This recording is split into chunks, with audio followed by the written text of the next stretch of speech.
या कार्यक्रमाचे प्रस्तुत करते ग्रीन हार्वेस्ट. ग्रीन हार्वेस्ट नैसर्गिक पेंडीयुक्त खत, नेचर केअरची युक्ती, रासायनिक खतांपासून मुक्ती.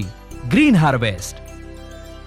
नमस्कार, मी देवयानी. मुंबई तकच्या वेदर रिपोर्टमध्ये तुमच्या सगळ्यांचं स्वागत आहे. एल निनोचा प्रभाव असताना सुद्धा महाराष्ट्रात आपल्याला मुसळधार पाऊस बघायला मिळालेला आहे. अख्खा जुलै महिन्यामध्ये आपण बघितलं तर महाराष्ट्रातल्या वेगवेगळ्या भागांमध्ये मुसळधार ते अतिमुसळधार पाऊस सुद्धा झालेला आहे आणि त्याचाच परिणाम असा झालेला आहे की महाराष्ट्र आता डेफिसिटमध्ये नाहीये. म्हणजे सरासरीपेक्षा कमी पाऊस होईल असं म्हटलं जात होतं आणि जून महिन्यामध्ये तर अर्थातच डेफिसिट होतं. पण आता जुलै महिन्यामध्ये नक्की काय परिस्थिती आहे, महाराष्ट्रात किती टक्के पाऊस झालेला आहे, शिवाय पुढच्या 2 ते 3 दिवसांचा नक्की अंदाज कसा असणार आहे तेही आपल्याला या व्हिडिओतनं समजून घ्यायचंय. आपण आधी सॅटेलाइट इमेज वरती जाऊयात आणि आपण जर इथे बघितलं तर इथे आपल्याला स्पष्टपणे दिसतंय की 3 ते 4 वेदर सिस्टीम्स जे आहेत ते आपल्याला ऍक्टिव्ह असल्याचं बघायला मिळतंय. त्यात पहिली आपल्याला इथे वर बघायला मिळतेय, त्याच्यानंतर इथे खाली आपल्याला बघायला मिळतंय, त्याचसोबत बंगालच्या आसपास सुद्धा आपल्याला बघायला मिळतंय आणि महाराष्ट्राच्या इथे सुद्धा तुम्ही जर बघितलं तर इथे सुद्धा आपल्याला खूप चांगल्या प्रमाणात क्लाउड कव्हरेज जे आहे ते बघायला मिळतंय. आता हे क्लाउड कव्हर म्हणजे काय आहे किंवा ही आर्द्रता जी आहे ती कुठून येतेय, तर संपूर्ण हा जो भाग आहे, ईशान्य भारतातला जो भाग आहे, शिवाय वर आपण जर बघितलं तर राजस्थानच्या इथे सुद्धा एक कमी दाबाचं क्षेत्र जे आहे ते तयार झालेलं आहे आणि या सगळ्याचा परिणाम म्हणून झारखंडच्या दिशेने बघितलं तर इथून सुद्धा तेलंगणा, झारखंड हा सगळा भाग जो आहे इथून सुद्धा आपल्याला परिणाम आपल्याला बघायला मिळतोय आणि तेच आपल्याला इथे विदर्भात आणि त्याच्यामुळेच मध्य महाराष्ट्र असेल किंवा इवन मराठवाडा असेल इथे सुद्धा आपल्याला चांगला पाऊस जो आहे तो सध्याच्या घडीला बघायला मिळतोय. आता आपण जर पुढच्या इमेज वरती जाऊन बघितलं तर आपल्याला हे समजून घ्यायचं आहे की आता महाराष्ट्रात कुठल्या भागात किती पाऊस असणार आहे.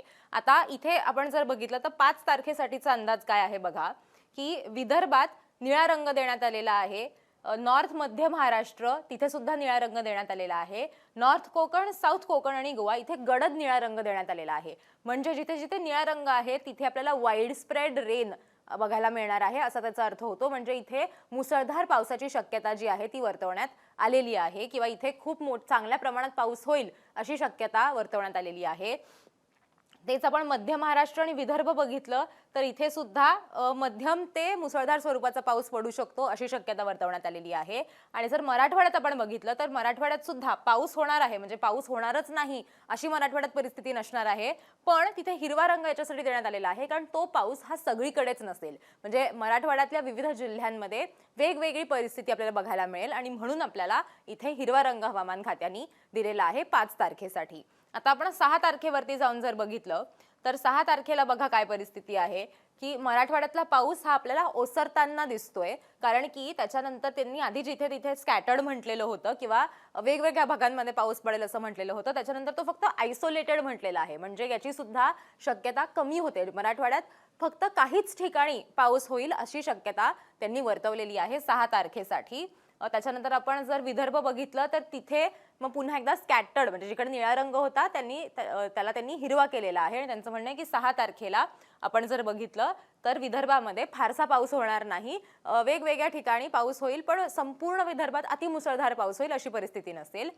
तेच आपण जर मध्य महाराष्ट्र बघितलं, म्हणजे उत्तर मध्य महाराष्ट्र आणि दक्षिण मध्य महाराष्ट्र असं बघितलं तर इथे मात्र चांगल्या पावसाची शक्यता आहे. आणि पुन्हा एकदा मुंबई, कोकण हा सगळा आपला जो पट्टा आहे इथे सुद्धा कोकण, गोवा या पट्ट्यामध्ये सुद्धा चांगला पाऊस पडण्याची शक्यता आहे. अतिमुसळधार किंवा मुसळधार पाऊस पडू शकतो अशी शक्यता इथे वर्तवण्यात आलेली आहे. आता हे महाराष्ट्रातलं झालं. आता आपण एकंदरीत महाराष्ट्रात जुलै महिन्यामध्ये किती पाऊस झालेला आहे ते आपल्याला समजून घ्यायचं आहे. आता त्यांनी ती आकडेवारी कशा पद्धतीने दिलेली आहे ते आधी मी तुम्हाला सांगते. आता इथे बघा, हे जुलैचं आहे. 1 जुलै ते 31 जुलै पर्यंत काय परिस्थिती आहे याच्यासाठी त्यांनी हा टेबल दिलेला आहे. त्याच्यामध्ये कोकण, गोवा हा त्यांनी एक भाग केलेला आहे. मध्य महाराष्ट्र, मराठवाडा आणि विदर्भ असे 4 मुळात त्यांनी भाग केलेले आहेत. त्याच्यामध्ये त्यांनी किती पाऊस झालेला आहे आणि दरवेळेला किती पाऊस इथे होतो ते त्यांनी सांगितलेलं आहे आणि डिपार्चर त्यांनी सांगितलेलं आहे. म्हणजे काय की ज्या वेळेला ऍक्च्युअल म्हणजे आत्ता जितका पाऊस झालेला आहे ती आकडेवारी, नॉर्मल म्हणजे सरासरी त्या भागात या काळामध्ये जितका पाऊस होतो ती आकडेवारी आणि त्या सरासरीपेक्षा किती जास्त किंवा कमी टक्के पाऊस झालेला आहे त्याची ही आकडेवारी सुद्धा त्यांनी दिलेली आहे. पर्सेंटेज मध्ये हे सगळं आहे. आता आपण जर बघितलं तर जिथे जिथे आपल्याला निळे रंग दिसतायत तिथे आपण बघितलं तर हे सगळं पॉझिटिव्ह मध्ये आहे.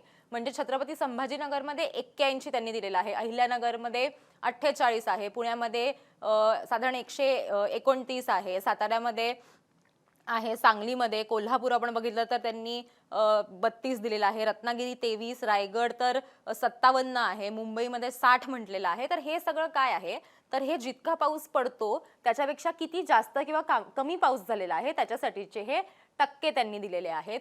तेच आपण नंदुरबारमध्ये बघितलं तर नंदुरबार मात्र आपल्याला डेफिसिटमध्ये दिसतंय. नंदुरबारमध्ये सरासरी जितका पाऊस पडतो जुलै महिन्यामध्ये त्याच्यापेक्षा 23% कमी पाऊस झाल्याचं आपल्याला इथे बघायला मिळतंय.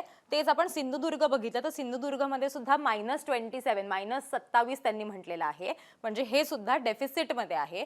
उरलेल्या संपूर्ण भागात आपण बघितलं तर इथे सगळीकडे बऱ्यापैकी चांगला पाऊस झाल्याचं त्यांनी म्हटलेलं आहे. आता आपण कोकण गोवा जर बघितलं तर किती पाऊस झालेला आहे, तर साधारण 1400 इतका पाऊस झालेला आहे. साधारण किती होतो तर तो 1000च्या घरात असतो, 1000 mmच्या घरात असतो. डिपार्चर किती आहे तर 33% जास्त झालेला आहे. असंच मध्य महाराष्ट्रात आपण बघितलं तर झालेला आहे जवळपास 400च्या जवळपास, होतो 250च्या जवळपास, म्हणजे 72% जास्त आपल्याला बघायला मिळतोय. मराठवाड्यात आपण बघितलं तर साधारण झालेला आहे पाऊस हा 200च्या आसपास आहे. तेच नॉर्मल किती असतो तर 170 पर्यंत असतो आणि आता 17% जास्त झालेला आहे. विदर्भात आपण बघितलं तर साधारण 350 पर्यंत पाऊस झालेला आहे, 374 पर्यंत वगैरे पाऊस झालेला आहे. किती होतो दरवेळेला तर 300 पर्यंतच तो मर्यादित असतो, म्हणजे 21% जास्त पाऊस झालेला आहे. महाराष्ट्र ओव्हरऑल आपण बघितलं तर महाराष्ट्रामध्ये 450 इतका साधारण पाऊस झालेला आहे. तो 350 पर्यंत असणं अपेक्षित असतं, म्हणजे 40% जास्त पाऊस जो आहे तो झालेला आहे. आणि हे कशामुळे झालेला आहे तर जुलै महिन्यात आपण जो अतिमुसळधार पाऊस बघितला विविध भागांमध्ये त्याच्या परिणामाने ही सगळी आकडेवारी जी आहे ती आता बदललेली आहे. आता आपण पुढच्या 2 दिवसांचा अंदाज जर बघायचा झाला तर तोही आपल्याला समजून घ्यायला हवा. 5 तारखेसाठी आपण जर बघितलं तर पुण्यातला घाट परिसर, रायगड इथे ऑरेंज अलर्ट आहे, साताऱ्यातला घाट परिसर, कोल्हापुरातला घाट परिसर इथे येलो अलर्ट आहे, रत्नागिरी, सिंधुदुर्ग इथे येलो अलर्ट आहे, पावसासाठीचा येलो अलर्ट देण्यात आलेला आहे, चंद्रपूर, गडचिरोली, गोंदिया इथे सुद्धा येलो अलर्ट देण्यात आलेला आहे. उर्वरित कुठेही अलर्ट देण्यात आलेला नाहीये आत्ताच्या घडीला. 6 तारखेसाठी जर आपण बघितलं 6 तारखेला सुद्धा पुण्यातल्या घाट परिसराला ऑरेंज अलर्ट देण्यात आलेला आहे.